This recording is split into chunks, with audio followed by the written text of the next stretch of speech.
ဖခင်ကိုခြေအားတိုင်းမှုစူးစမ်းခဲ့တဲ့ဖះလောင်းကျွဲမင်းစိတ်ဝင်စားပွဲတမိုင်းဖြစ်ရတဲ့ကျွဲမင်းကုန်းတဘာဝတောတောင်တွေကစမ်းကြဲလာတဲ့ကျွဲမင်းကုန်းဖះကြီး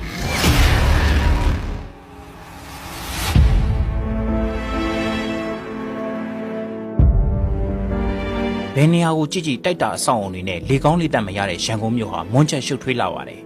ဒီလိုမွန်းချက်ရှုပ်ထွေးမှုတွေကနေရှောင်ပြေးပြီးတောတောင်တွေနဲ့လေကောင်းလေတက်နေရှူဆိုင်ရင်တဘာဝတရားကြီးနဲ့ပွေဖက်ခြင်းတဲ့အတွက်ဒီဖျားဘူးခီးစင်လေးကိုကျွန်တော်ရွေးချယ်ဖြစ်ခဲ့ပါတယ်ဒါကတော့တဘာဝတောတောင်တွေကကျွဲမင်းကုန်းစီတော်မြတ်ကြီးပဲဖြစ်ပါတယ်ဒီခီးစင်လေးအတွက်ကျွန်တော်ကိုဖိတ်ခေါ်ခဲ့တဲ့လူငယ်စာရေးဆရာကိုအောင်လေးကိုလည်းကျေးဇူးတင်မိပါတယ်ဒီတစ်ခါတော့ဖျားလောင်းကျွဲမင်းဘွားကကျင်လဲကျဆားခဲ့တဲ့တမိုင်းဖြစ်ရတဲ့နဲ့တောတောင်တွေကြားတွေကကျွဲမင်းကုန်းဖျားဘူးခီးစင်လေးကိုစိတ်ဝင်စားပွဲဘုဒ္ဓတဖြစ်ပွဲတင်ဆက်ပြီးတော့မှဖြစ်ပါတယ်ဖះလောင်းကျွဲမင်းနဲ့ဖခင်ကျွဲမင်းကြီးတို့ပညာပြိုင်ခဲ့ကြတဲ့စိတ်ဝင်စားပွဲတမိုင်းဖြစ်ရတဲ့ကိုလည်းပြောပြပေးတော့မှဖြစ်လို့အဆုံးထိကြည့်စေချင်ပါတယ်ထုံးစံအတိုင်းမိတ်ဆက်ရရင်တော့ကျွန်တော်နာမည်ကျော်စွာပါ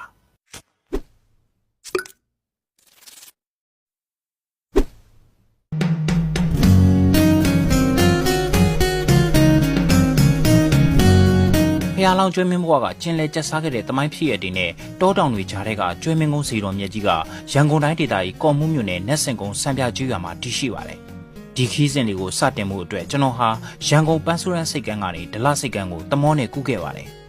စောင်းနဲ့ခင်းရဲ့လေပီလင်းချင်းနေတဲ့အတူတမောစီရတဲ့အရာသာဟာအင်မတန်မှရင်ခုန်စရာကောင်းလှပါတယ်ဒလဘက်ကန်းရောက်တော့ဒလကော်မှုကားကိုစီးရပါတယ်ဒီလိုလိုင်းကားလေးတွေစီးရပြီးကားကလည်းချောင်းတဲ့အတွက်စီးရတာတက်တောင့်တက်တာရှိလာပါတယ်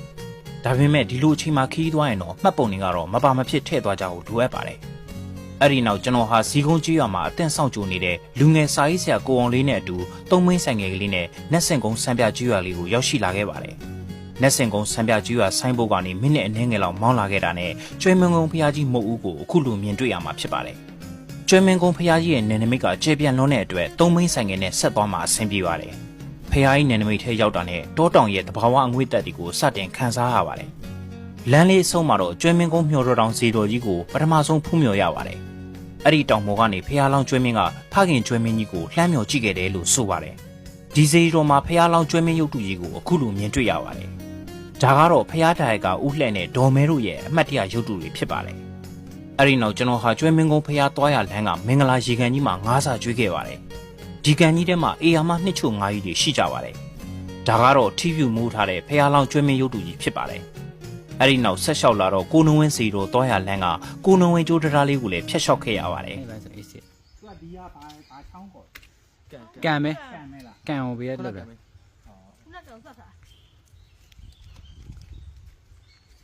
ဒီကဆိုမိချောင်းရှိတာအမှတ်ကလေဒီတရားလေးကလူမှုကွန်ရက်ပေါ်မှာအရန်နာမည်ကြီးတဲ့ကျိုးတရားလေးဖြစ်ပါတယ်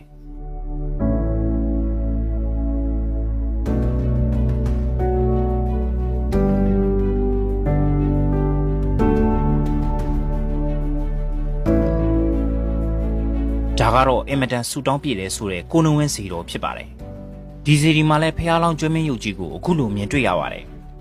ဒီနေရာဒီဒေသဟာတဘာဝတောတောင်တွေနဲ့တဘာဝကိုချစ်မြတ်နိုးသူတွေအတွက်အင်မတန်သဘောကျစရာကောင်းတဲ့နေမြေလေးဖြစ်ပါတယ်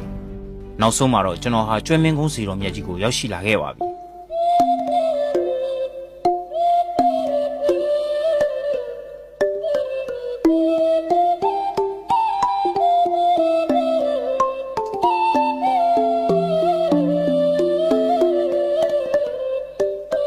ဒါကတော့ဖះလောင်းကျွဲမင်းမွေးဖွားရာအောင်မြေကုန်းတော်ဖြစ်ပါတယ်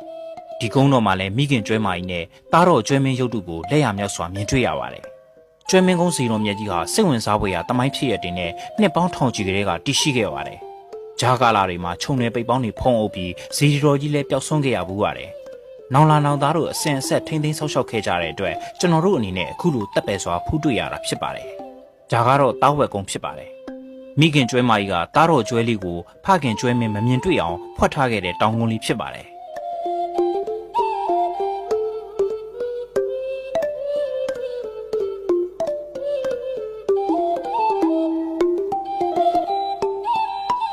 ကျွန်တော်ဟာကျွဲမင်းကုန်းစီတော်မြတ်ကြီးရဲ့ရင်မြင်တော်ပေါ်မှာကျွဲမင်းကုန်းဖះသမိုင်းကြောက်စာကိုလည်းလေ့လာဖတ်ရှုခွင့်ရခဲ့ပါတယ်ဒီတော့ဒီနေရာမှာကျွဲမင်းကုန်းစီတော်မြတ်ကြီးရဲ့သမိုင်းကြောင်းကိုစိတ်ဝင်စားဖွယ်ဆက်ပြောပြချင်ပါတယ်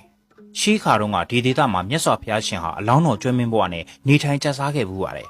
ရှေးဥစွာဖះလောင်းရဲ့ဖခင်မဲတော်ကျွဲမင်းဟာဒီဒေသကနက်ဆိုင်တဲ့တောအုပ်ကြီးထဲမှာကျွဲမအချံရံများစွာနဲ့နေထိုင်ကျက်စားခဲ့ပါတယ်ဖခင်မဲတော်ကျွဲမင်းစိုးစံနေတဲ့အချိန်ကတတော်လုံးမှာကျွဲအထီးဆိုလို့သူတကောင်နဲ့သာရှိပါတယ်ဘာကြောင့်လဲဆိုတော့ဒီကျွဲမင်းကပြိုင်ဘက်ကင်းကျွဲမင်းဖြစ်လို့တဲ့အတွက်ကျွဲထီးမွေးရင်သူကိုယ်တိုင်တပ်ပစ်လေးရှိပါတယ်တနေ့မှာတော့ကျွဲမတကောင်ကဖះလောင်းကျွဲမင်းကိုမွေးဖွားခဲ့ပါတယ်အဲ့ဒီအခါမိခင်ဖြစ်တဲ့ကျွဲမကြီးကသူ့ရဲ့သားကိုတတ်မှစိုးရင်တဲ့အတွက်ဒီနေရာနဲ့ဝေးတဲ့အရက်မှာတွားဖွက်ထားပြီးစောင့်ရှောက်ခဲ့ရပါတယ်အခုအခါမှာအဲ့ဒီနေရာကိုချမ်းသာကြီးဖះချမ်းသာကြီးကုန်းလို့ခေါ်ကြပါတယ်ဖះလောင်းကျွဲမင်းအသက်ချမ်းသာရခဲ့တဲ့နေရာပဲဖြစ်ပါတယ်ဖះလောင်းကျွဲမင်းအရွယ်ရောက်လာတဲ့အခါအလွန်ကြီးမားတဲ့ဖခင်ဖြစ်သူရဲ့ခြေရာကိုမထင်မဲ့ဖဲတွေ့ရှိခဲ့ရပါတယ်ဘသူခြေရာဖြစ်တဲ့နည်းဆိုပြီးမိခင်ကိုမေးမြန်းတော့ဤခြေရာသည်အခြားသူမဟုတ်မင်းဖခင်ရဲ့ခြေရာဖြစ်တယ်လို့ပြန်ဖြေပါတယ်ဖခင်အကြောင်းကိုသိရတော့ဖခင်ကိုတွေ့ခွင့်တောင်းဆိုခဲ့ပါတယ်ဒါပေမဲ့မိခင်ဖြစ်သူကတားမြစ်ပါတယ်ဒါတော့တင့်ကိုဖခင်မဲတော်ကတွေ့ရင်တပ်ဖြတ်ခြင်းခံရလိမ့်မယ်သူ့ကိုတွေ့ချင်ရင်သူ့ခြေရာနဲ့တူနိုင်မှာတွေ့ပါလို့မိခင်ကပြောကြားခဲ့ပါတယ်ဒါကြောင့်ဖះလောင်းကျွဲမင်းကကျမ်းမာထွားချိုင်းအောင်နေထိုင်စားတော့ပြီးနေ့စဉ်နဲ့အမျှဖခင်ခြေရာနဲ့ထပ်တူကြအောင်ကြိုးစားအားထုတ်ခဲ့ပါတယ်သူ့ရဲ့ဖခင်ခြေရာကိုလည်းမကြာခဏတိုင်းကြည့်ခဲ့ပါတယ်ဖះလောင်းကျွဲမင်းဟာသူ့ရဲ့ဖခင်ရေကစားထွက်ရာနေရာကိုမျှော်ငေးပြီးကြည့်နေခဲ့ပါတယ်ကျွဲမင်းမျှော်ကြည့်တဲ့ကုန်းကိုမျှော်တော်ရောင်ကုန်းလို့ခေါ်ခဲ့ကြပြီးကျွဲမင်းဖခင်ရေကစားထွက်တဲ့နေရာကိုကျွဲလူအိုင်ရွာလို့ခေါ်ဆိုခဲ့ကြပါတယ်ဖះလောင်းကျွဲမင်းကအဲ့ဒီလိုကြိုးစားခဲ့ရာကနေဖခင်ခြေရာကိုမိလာပြီးဖခင်ကဲ့သို့ခွန်အားပလတောင့်တင်းခိုင်မာလာခဲ့ပါတယ်အဲ့ဒီနောက်ဖခင်ဖြစ်သူကိုစင်ခေါ်ခဲ့ပါတယ်အဲ့ဒီအခါကျွဲမင်းရဲ့ဖခင်ကရေကစားရာကခေါ်တာကြောင့်စိတ်တူပြီးအားကုန်ပြေးလာတဲ့အတွက်ကြောင့်လမ်းမှာချော်လဲခဲ့ပါတယ်အဲ့ဒီနေရာကိုအခုချော်လဲရွာလို့အမည်တွင်ခဲ့ပါတယ်အဲ့ဒီနောက်ဖခင်နဲ့သားတို့တွေ့ဆုံကြပြီးပညာပြိုင်ကြပါတယ်ဇီးပြူပင်ကကျွေးကြလာတဲ့ဇီးပြူသေးတွေကိုဥချိုနဲ့မလွတ်တမ်းခတ်ကြပြီးပညာပြိုင်ကြတယ်လို့ဆိုကြပါတယ်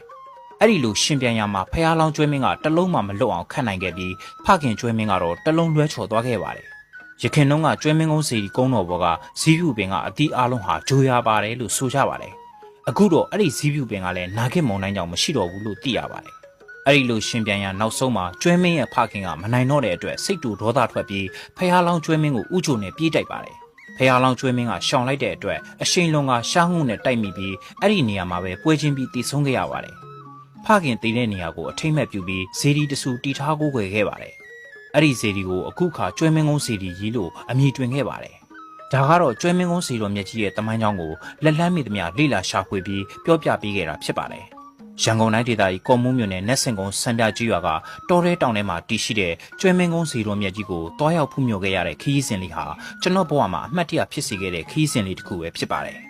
မြို့ပြရဲ့မွန်းကျက်မှုတွေကနေတည်ငါရုံထွက်ပြီးတဘာဝဆန်တဲ့ခီးသွွားအတွေ့အကြုံခန်းစားခြင်းနဲ့ဆိုရင်တော့ဒီခီးစဉ်လေးကိုရွေးချယ်တက်ပါတယ်ဒီဗီဒီယိုလေးကတော့ဒီလောက်ပါပဲကျွဲမင်းကုန်းစီတော်မြတ်ကြီးနဲ့ပတ်သက်ပြီးအတွေ့အကြုံအမှတ်တရလေးတွေရှိခဲ့ရင်လည်း comment မှာပြန်လည်ဝေမျှခဲ့ကြပါဦးနောက်ထပ်ဗီဒီယိုတွေမှာထပ်မံဆုံတွေ့ကြအောင်ပါ